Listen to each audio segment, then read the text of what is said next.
The 27th of March 1986 was just a regular day in the heart of Melbourne. But just after 1 p.m, that normality was shattered when a car bomb exploded outside the city's police headquarters. It was an attack that changed a city. There was just an absolute feeling of total disbelief that this could happen in Melbourne. There was even a feeling amongst the criminal fraternity that it was a step too far. A car bomb that struck at the very heart of Victoria. This was more like a scene from Beirut than lunchtime Melbourne. I thought the roof was going to come in, so I belted out. It would take diligent detective work and forensic science to bring the bombers to justice. We were able to piece together, bit by bit, what was in the vehicle at the time it was detonated outside Russell Street. The Russell Street bombing was a crime that shook Australia.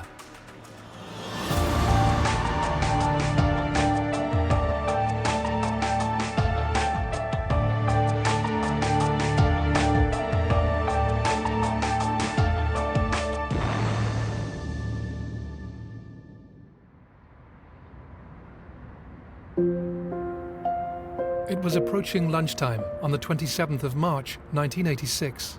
Office workers, court officials and police were going about their business, sitting at their desks, attending meetings or planning what they would have for their lunch. But in one instant, hundreds of lives were changed forever.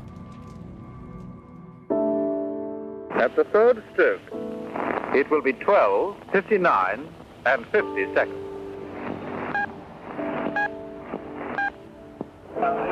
VK Ross Street 150, you receive that? Yes, Russell 150, there's no further personnel required. I will, for the time being, leave a static presence here until we see what develops. Over. Roger that. And VK City Ross Street 130, negative, no further police required at the scene. The 150 will leave some members static in St Kilda Road. Received? 30 copied. That particular day I didn't have a busy morning, so I actually went up to the Australian Taxation Office to pick up some forms as it was tax time for all of the staff in my office. And on returning, I had an appointment at 1 o'clock with a client, and I was aware that I was right on that time. It was very busy police-wise, very busy court-wise, just a normal day. I was allocated to the civil court that day. A former colleague of mine was to pick me up approximately at 1 o'clock. So I was on the western side of Russell Street, on the court side, with the police headquarters directly in front of me. I turned left into Russell Street from Latrobe Street, looked for a parking spot and saw one right at the front of Russell Street and did notice a brown Commodore sedan parked there. Also on Russell Street that lunchtime was a young police officer serving at the City Watch House, opposite the Russell Street headquarters. Her name was Angela Taylor, and she had just volunteered to collect lunch. I watched Angela Taylor leave the building. She left from the main entrance on the Russell Street side of the Magistrates Court, came down the steps, started to cross the road. As I got around the corner, I became aware that it was actually very quiet, and I was just about to run across the road so I could make my 1 o'clock appointment when I noticed a car coming from my right through the intersection of Latrobe Street. And I thought, no, I'll let this car go. And as he got adjacent to me, I looked back at the Commodore and up it went.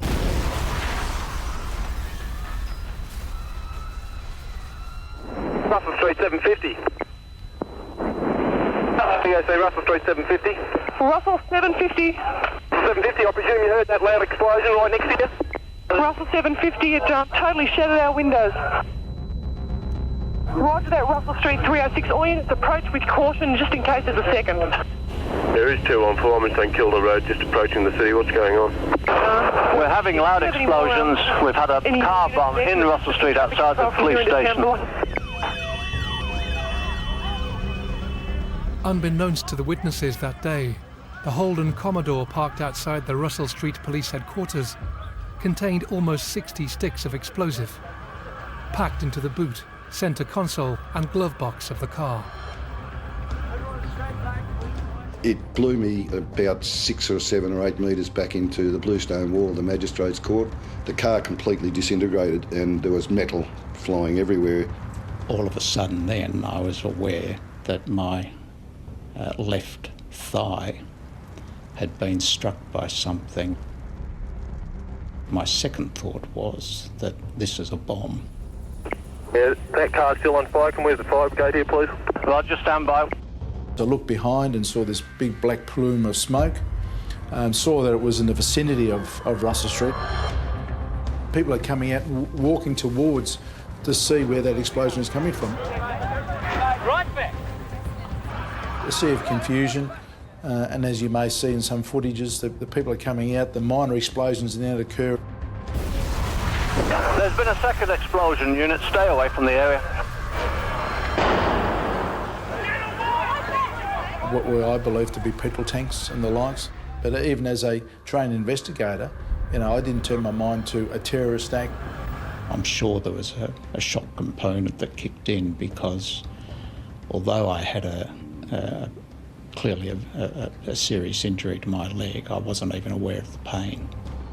There was a great deal of panic. I remember some of the one particular policeman who appeared to have just lost control. He was screaming at people and, quite frankly, he wasn't doing any good. The police decided that we were in an unsafe situation because there were still some explosions going on.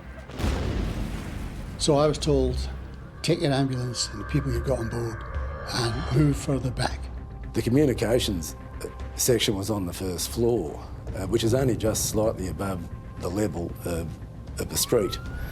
And fortunately, that particular building, that particular office had very heavy curtains on it. And a lot of the shrapnel and the glass, of course, that blew inwards when the car bomb detonated, it was caught by the heavy curtains in the communications centre. Otherwise, of course, there could have been people in that part of the building that could have suffered very serious facial injuries, of course, from flying debris and glass. Across Russell Street, the magistrates' court had also been damaged by the explosion. Lawyer Bernie Barmer was in his office when the bomb detonated, and in the chaos, he realised he needed to get out. I thought the roof was going to come in, so I belted out and straight down the steps into Russell Street where I ran into poor old Angela. And what drew me to her attention is that, like, her bootlaces were on fire.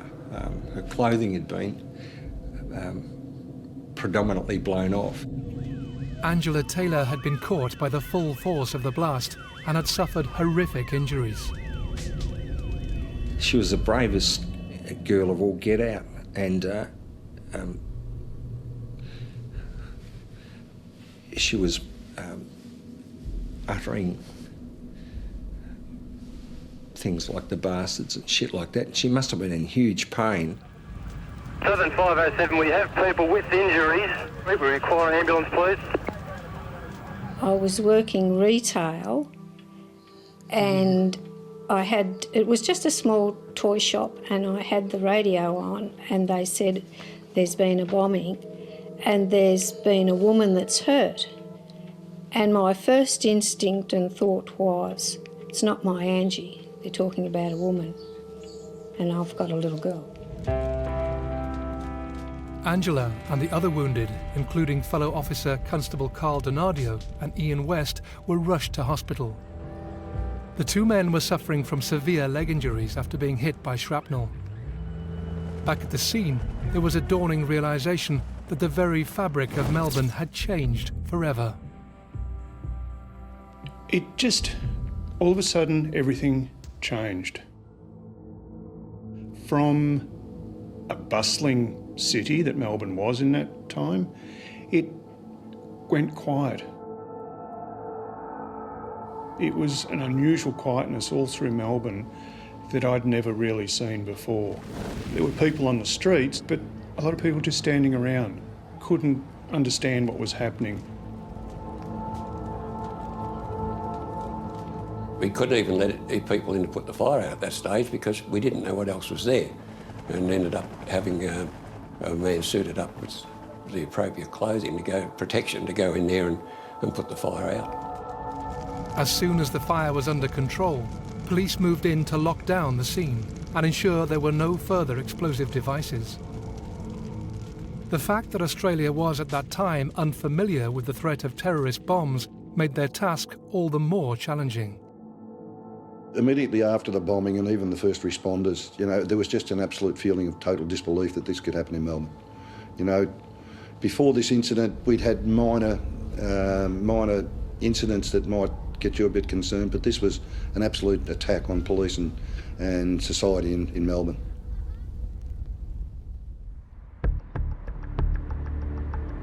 The Victoria Police response was to form a dedicated task force of detectives. Their purpose? To bring those responsible for one of the most heinous acts of terrorism Australia had witnessed to justice. Job one was the crime scene. We virtually closed off a city block, and we started on the outside and worked our way in because, of course, we needed to reopen the streets. So a search was done on the buildings surrounding Russell Street, and everything that was found within that precinct was labelled, photographed in situ, and it was a very steady, systematic processing of the scene.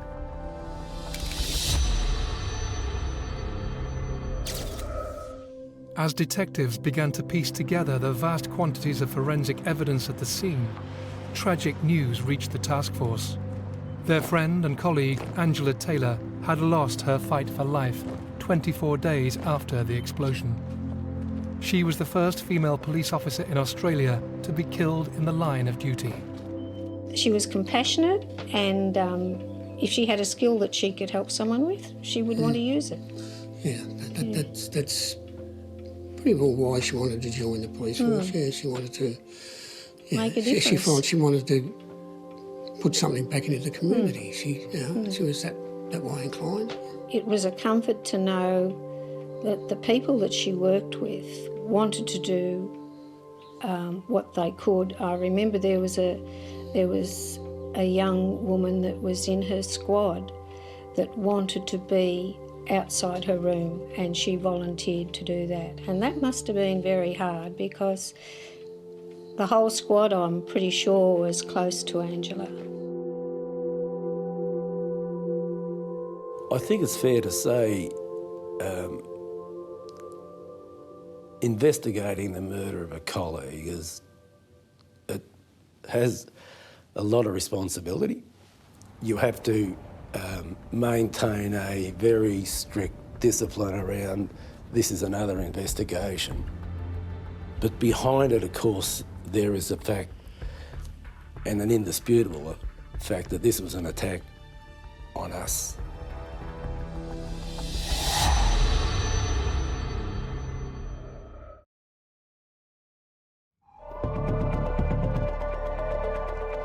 In March 1986, the city of Melbourne was reeling from a terrorist attack that targeted police officers. The car bomb that exploded outside police headquarters tragically claimed the life of a female police officer who succumbed to her wounds 24 days later. As the people slowly came to terms with what had happened, police focused their efforts on finding those responsible. As a result of the bombing, just about every criminal haunt in Victoria, if not Australia, was raided. Turned up guns and drugs and whatever, and I think even the part of the criminal element thought that this was a no-no. There was even a feeling amongst the criminal fraternity that it was, that this was a step too far, and of course, the byproduct of that was it brought a lot of attention to the criminal fraternity, and there was probably attention that they would prefer not to have in the circumstances. So there was a fair degree of animosity towards the people that were behind the Russell Street bombing. Detectives faced the huge challenge of recovering the thousands of pieces of evidence that were spread over 3 city blocks. Any single fragment could have represented the vital clue that would lead police to whoever planted the bomb. And we were able to piece together, bit by bit, what was in the vehicle at the time it was detonated outside Russell Street. Piecing together that car, bit by bit, is one of the most amazing things I've ever seen. How they found bits of that car a kilometre away and were able to put it in the right spot. Amazing, amazing investigation. And our headquarters was over 50 metres or more away from the blast, and yet the roof of the ambulance headquarters had shrapnel spread across it. And I think this piece indicates just the size of the shrapnel that was launched and that distance. The actual gauge of the steel is extremely thick compared to what a modern car would be. And to think what this could have done, should there been more people in Russell Street at the time, I think our injury level could have been much, much higher. The bomb was an offcut of 4x2 timber, where by the alarm going off on the alarm clock completed the electronic circuit between the battery and the electric detonators, which of course caused the bomb to detonate.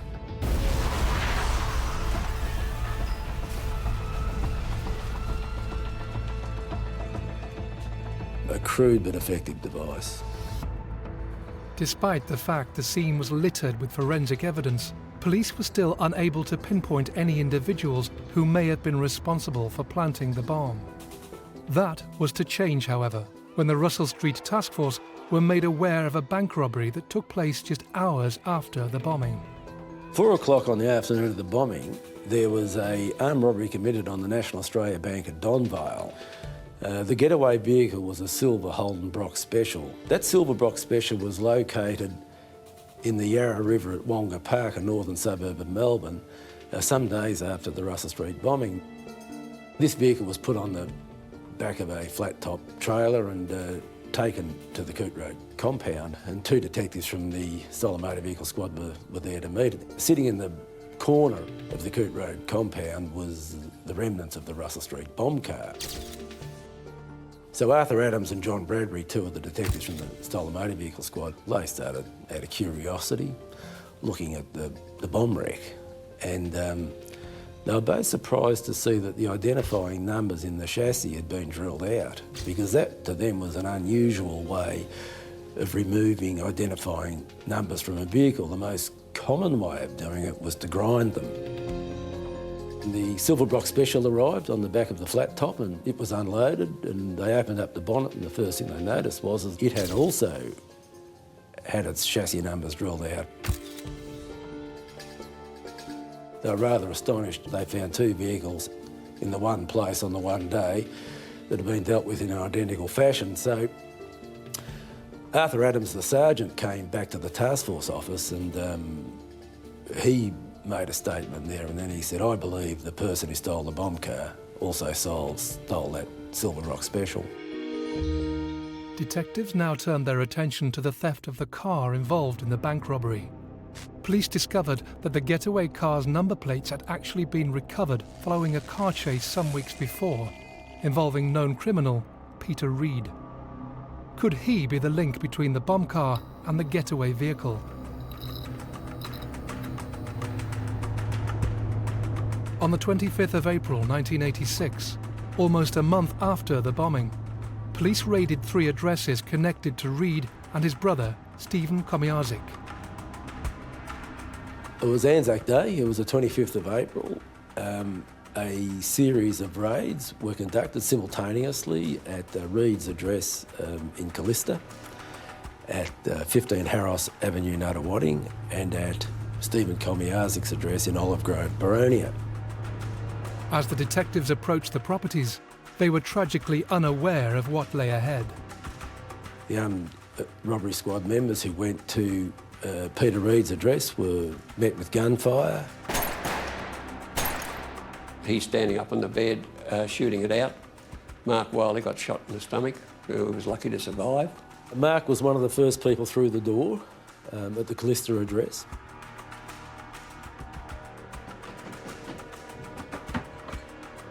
And as Mark approached Peter Reid's bedroom, Reid stood up and fired at him with a revolver. And a number of shots come through the wall and the door. And 2 of them, from memory, struck Mark. and he went down in a critical condition. Steve Quincy was a detective sergeant at the Stolen Motor Vehicle Squad at the time. He courageously went into the line of fire and he returned fire and wounded Peter Reid. Of course, at that stage we had a very seriously injured police officer and a very seriously injured offender. Mark Wiley and Peter Reid were both rushed to hospital for life-saving surgery. Meanwhile, back at the property, a thorough search was underway. In a canvas army-style bag, we found gelignite and detonators. There were some firearms found at the address which, interestingly, had the identifying numbers drilled out of them in an identical way to the motor vehicle. We also found a copy of a newspaper wrapped around some gelignite, and a petty criminal named Rodney Minogue, his fingerprint was on one of the pages. We also found a partial fingerprint on the toilet door that belonged to another petty criminal named Craig William John Minogue. We were then very interested in speaking to the Minogue brothers, and despite our best efforts, we were just unable to locate them. Unfortunately for the police, Craig Minogue and his brother Rodney had disappeared. As the search for them got underway, attention turned to an individual who was staying at the Harros Avenue address, named Carl Zelinka. He had no previous criminal history, but detectives were sure he knew more than he was telling them.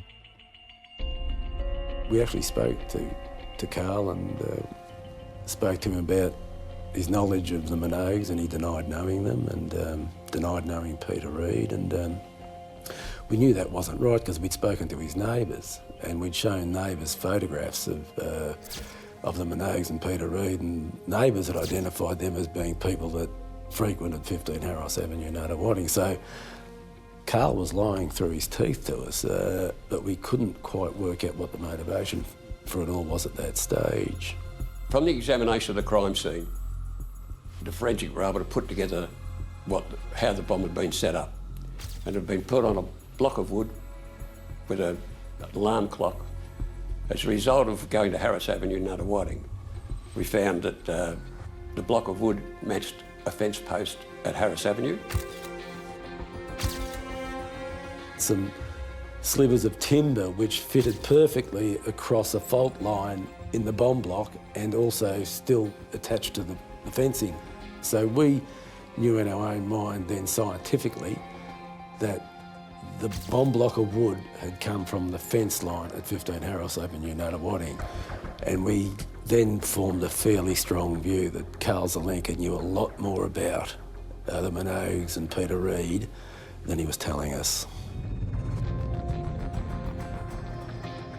Faced with increasingly incriminating evidence against him, Zelinka began to talk, and one of the crucial pieces of information he provided was the name of another man who he thought could be involved.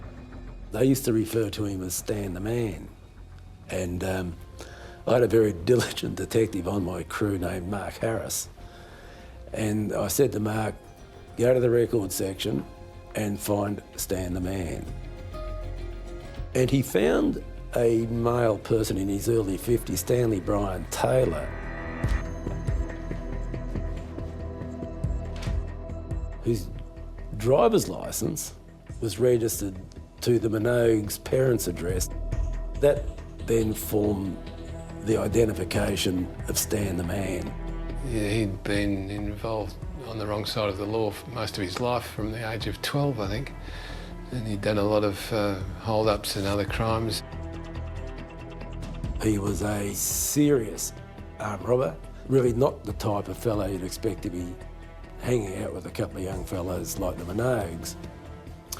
But what had happened was that when Stan was released from prison, he'd become a social worker. And he was employed out in the Muralbark area to work with youth, supposedly to keep them out of trouble and to not make the mistakes in life that he'd made. He was fairly charismatic. He'd been to jail, he'd robbed banks, he'd come out, he used to get acting bit parts in Australian drama series. So he had some sort of allure for these young men, and he groomed them. in the guise of helping them on the straight and narrow, he was in fact grooming them to be young attack dogs, and he turned them into very effective armed robbers. This afternoon, a man was flown to Swan Hill by the police air wing. The Birchip man has also agreed to a further interview period by police over the Russell Street bombing. He knew his way around the system very well, but he also knew that first in was best dressed when it came to doing deals. Taylor immediately nominated the Minogues and Peter Reid as the Russell Street bombers. Not so quick to implicate himself. Stanley Brian Taylor eventually gave us a phone number for the boys, which turned into be the Lady Jane Motel at Swan Hill. They raided the motel room and the two boys were in bed, and the loaded sawn-off shotgun was laying on the floor between them. As they were arrested and being led out of the room, Craig Minogue said to Rodney, "Remember the rules, Rodney." And that's all he said. From that stage on, he wouldn't be interviewed, he wouldn't talk at all. But they were all subsequently charged with the bombing. With the chief suspects in custody, detectives focused their attentions on the next challenge: to assemble a case that would convince a jury that they had caught the right men.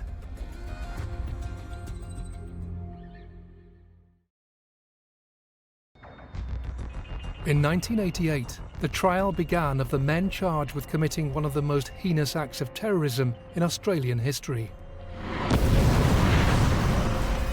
A huge car bomb had claimed the life of 21-year-old police officer Angela Taylor and sent shockwaves through the city.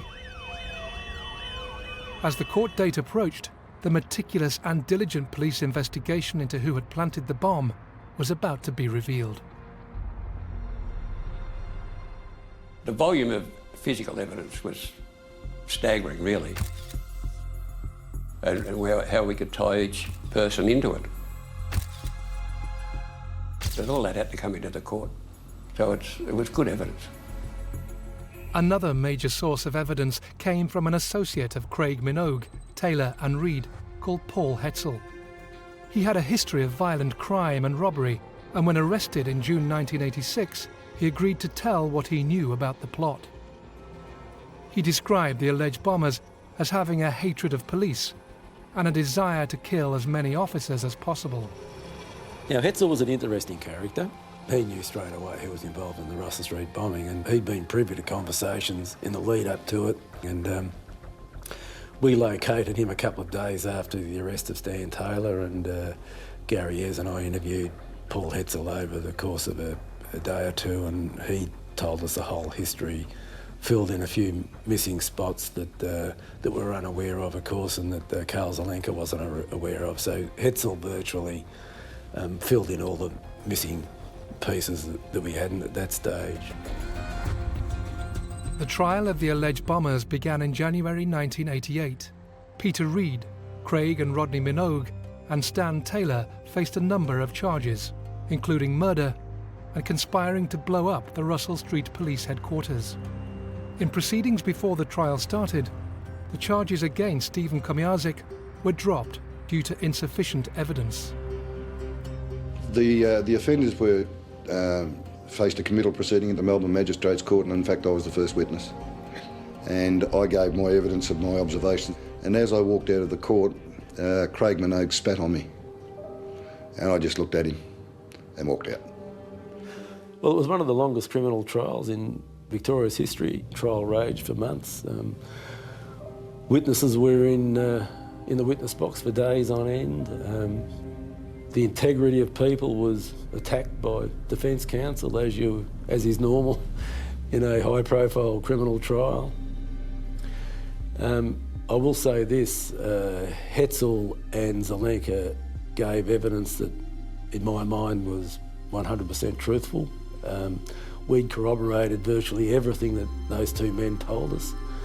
Unfortunately, it's difficult when you have a criminal giving evidence in a criminal trial against his colleagues. There's no doubt in my mind that the jury were quite happy with Karl Zelenka because he did not have a criminal history. I'm not sure they were as convinced as to Paul Hetzel's integrity.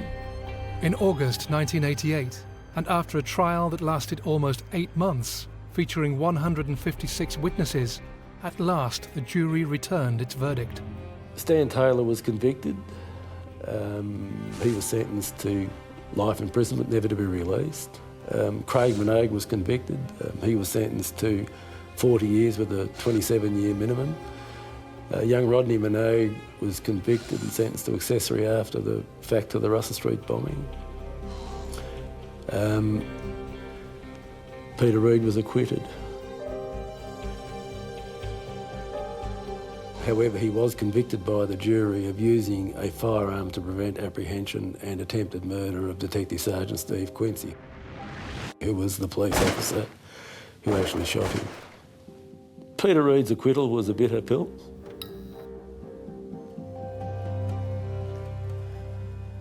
The jury were locked up for months in a very difficult criminal trial. You can never be critical of juries. They do their very best in very difficult circumstances. And I think really when you look at the evidence they listened to, they gave a verdict that was in their mind was the correct and just one to give. So, you know, that's life. Handing down one of the toughest sentences since the abolition of the death penalty in Australia, the judge likened the actions of Craig Minogue and Stan Taylor to an act of war. Rodney Minogue's conviction was later overturned on appeal. His brother Craig is eligible for parole from 2016. Craig Minogue, he's made something of himself whilst he's in custody. He's a PhD or a doctorate of some sort. So, you know, it's going to be up to someone like the parole board to be able to make that decision and say, well, is he a fit person to be put back into the community? Has he been rehabilitated? Look, Craig Minogue is a very dangerous individual who demonstrated he was capable of extreme violence. I'll always be very concerned that the real Craig Minogue might one day do something else if he is released. Stan Taylor, of course, will never be released. Stan's a dreadful human being. His life has just been one catastrophic waste. He's damaged a lot of people along the way.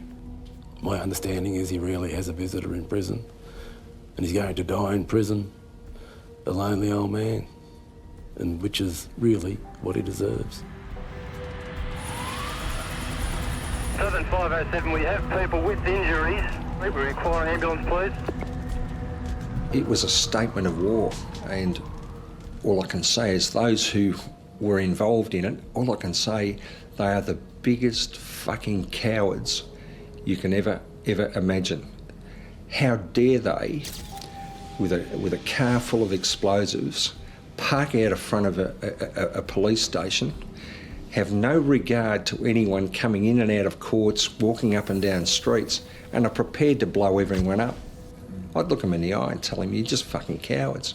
I don't believe any of these people should ever be released back into society. If someone's got a propensity to do what they did, that propensity will still be there. And if they do get out, it's my firm belief that they won't last very long. With the perpetrators locked up for their offences, the City of Melbourne tried to move on. That is until 1992, when the disappearance of a young teenage girl, 6 years after the explosion, would bring the Russell Street bomb back to the headlines.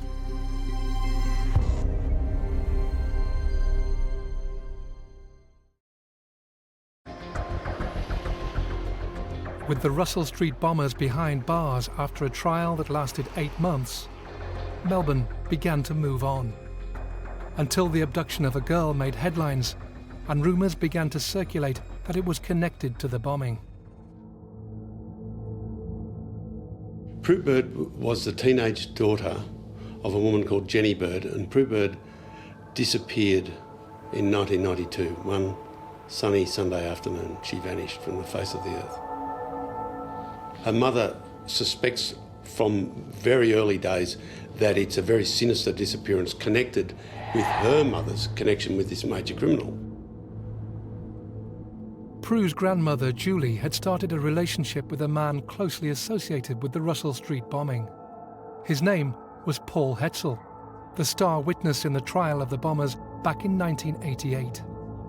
She met Paul when she used to visit jail. When he gets out of jail, he manipulates her to purchase weapons, to have driver's licences and to rent properties, houses and things. All he brings to the relationship is a briefcase with a pistol in it. He's a very bad man. He knows other very bad men. Among them, a group of people led by a man called Stan Taylor, and including two brothers, Rodney and Craig Minogue, and another man called Peter Reid. As these four men were standing trial, charged with numerous offences relating to the Russell Street bombing, disturbing rumours began to surface. During the court case, Prue's grandmother gives evidence that one of the bombers, Craig Minogue, had once threatened her, and he had said to her, if you ever talk about us or dob us into the police or inform, what will happen to one of your grandkids, like dear little Prue?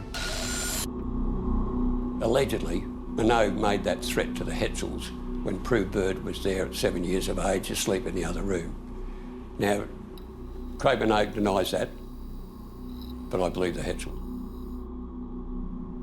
Craig Minogue has consistently denied making any such threat to Julie and Paul Hetzel about their granddaughter Prue and any involvement in her disappearance. Her body has never been found. In 2009, new information came to light that seemingly pointed police in a new direction.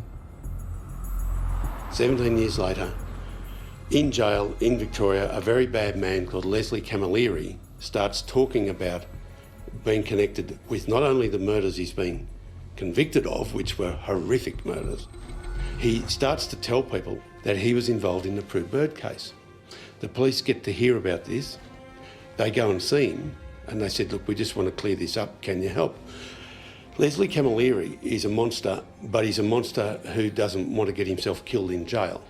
And he realises if he gives a very clear story, that there's a fair chance that he will be killed in jail. So what he does is he goes to court and he gives a sort of a lame half version of the truth. And he said that he had abducted Prue, but he wouldn't supply all the links and he wouldn't identify where the body was. Leslie Camilleri was found guilty and in 2013 sentenced to 28 years for admitting the murder of Prue Bird. He refused to give any details about the circumstances of her death and the location of her body. Despite his claims he acted alone, some remain convinced there was another person involved. For others, the links between Prue's disappearance and the Russell Street bomb refused to fade away. I believe the threat was made, and I don't think Camilleri's telling everything that he knows. He certainly admitted killing the girl, but there's a lot more behind it. There's more to it, and I think even any investigator will say the same, but unless you get the information, you can't take it any further. I'm certain in my own mind that Prue Bird was murdered as a consequence of Julie and Paul Hetzel's evidence they gave at the trial.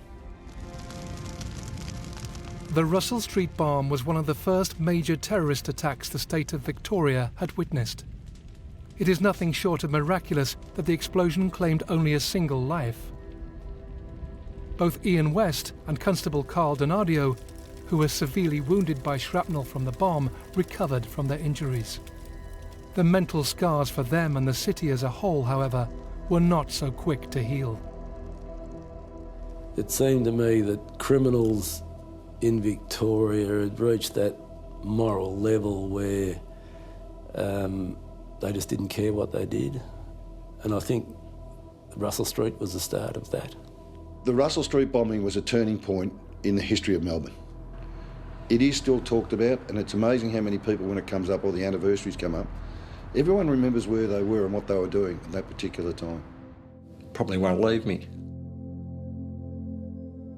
But we'll do the best we can.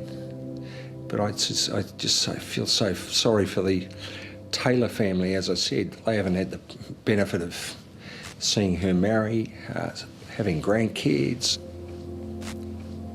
Yeah, no, it's awful. Angela's left a lot behind to remind everybody of the work that she did and the love that she had for a job. One of the lovely tangible things is Angela's Rose, and that's beautiful.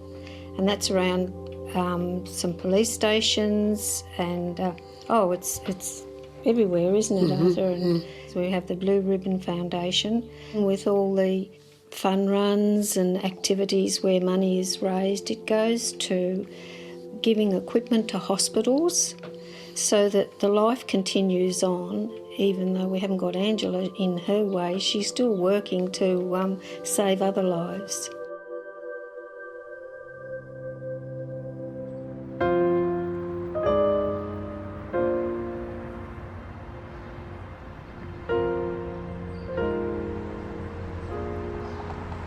Almost 30 years after the explosion, the Russell Street bomb claimed another victim.